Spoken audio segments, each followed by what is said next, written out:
Imagine le truc. T'as un père qui te regarde comme si t'étais la promesse incarnée. Et tu l'es, parce que lui et Sarah ont galéré pour voir ta tronche s'incarner sur cette planète. T'es son héritier, son espoir, tout ce qu'il a attendu toute sa vie. Et un matin, il te prend par la main avec un regard qui mélange l'amour et une ombre que tu ne comprends pas encore. Et il te dit, viens, on va faire une offrande à Dieu. Tu marches avec lui, tu vois le bois, tu vois le feu pour le sacrifice, mais il manque l'essentiel, l'agneau. Alors tu poses la question, il est où l'agneau? Et il répond calmement, Dieu pourvoira. Mais qu'est-ce que c'est que cette histoire, hein? Isaac, le fils de la promesse, le gamin qu'Abraham a attendu presque un foutu siècle, le miracle vivant. Et voilà qu'Abraham reçoit l'ordre de Dieu de le sacrifier. Sacrifier son propre fils. Sérieux, c'est quoi ce délire? Stop, on arrête ici. Mets-toi à la place d'Isaac, son fils. Qu'est-ce que tu ressens? La trahison, la compréhension, l'abandon, la terreur. Et pour Abraham, le dilemme, la douleur insoutenable d'un père. Pourtant, il monte cette colline avec détermination qu'on ne peut expliquer qu'en comprenant une chose, la foi pure. Cette histoire, elle te crame les neurones ou pas? Si oui, c'est ça le but. Parce que ce récit est tout sauf une belle fable. C'est brut, c'est dérangeant, c'est inconfortable. Mais justement, c'est là que réside toute sa puissance. Ce n'est pas juste un test balancé à Abraham comme un défi divin à la con, non. C'est un miroir tendu à notre propre humanité. T'es prêt à écouter ce que ça veut dire pour toi?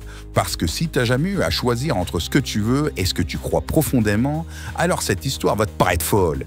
Mais si tu l'as déjà vécue, alors tu sais de quoi je parle. Dans la Genèse, chapitre 22, Dieu demande l'impossible. Abraham, obéissant, s'élève au-dessus de la logique humaine. Il prépare tout, chaque détail, comme un automate. Mais son cœur, lui, il doit hurler.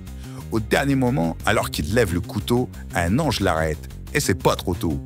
Touche pas l'enfant, maintenant, je sais que tu crains Dieu. C'est un retournement d'une puissance incroyable. Pas parce que Dieu voulait voir Abraham souffrir, mais parce qu'il voulait lui montrer une vérité brutale. La vraie foi, c'est pas des paroles, c'est des actes. Mais attends, on va pas rester dans l'ancienne époque.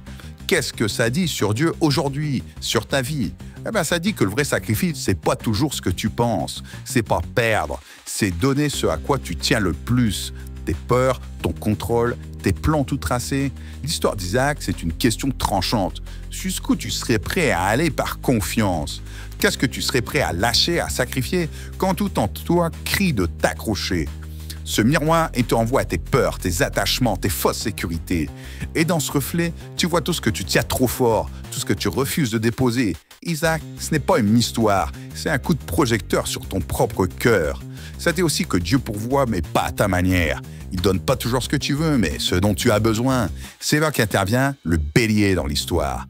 Il n'a jamais voulu qu'Isaac meure. Ce qu'il voulait, c'était le cœur d'Abraham. Un cœur détaché de tout, sauf de lui. Alors maintenant, on descend de la colline et on parle vrai.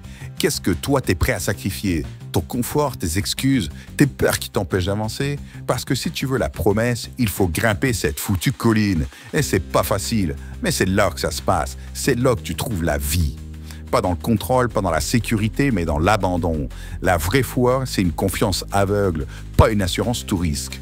Prends un exemple concret. Tu veux construire un projet, mais tu as peur de tout lâcher pour y aller. Tu veux être dans une relation, mais tu refuses de baisser tes barrières.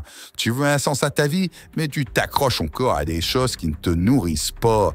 Et si tu mettais ça sur l'autel toi aussi? Et si tu laissais Dieu pourvoir à sa manière, pas à la tienne? La maxime pour te le rappeler, pose tout sur l'autel et regarde Dieu agir. Simple, brutal, mais tellement vrai. Parce qu'au fond, c'est ça l'histoire d'Isaac. Un appel à tout lâcher pour recevoir ce que tu n'aurais jamais pu imaginer. Alors maintenant, dis-moi, c'est quoi ton Isaac? Est-ce que tu es prêt à le lâcher? Je veux voir tes réponses dans les commentaires. Et si ce message t'a secoué, tu as deux choses à faire: t'abonner et activer la cloche. Parce que c'est ici qu'on parle vrai, ici qu'on confronte les vraies questions, ici qu'on avance. Alors je compte sur toi, abonne-toi.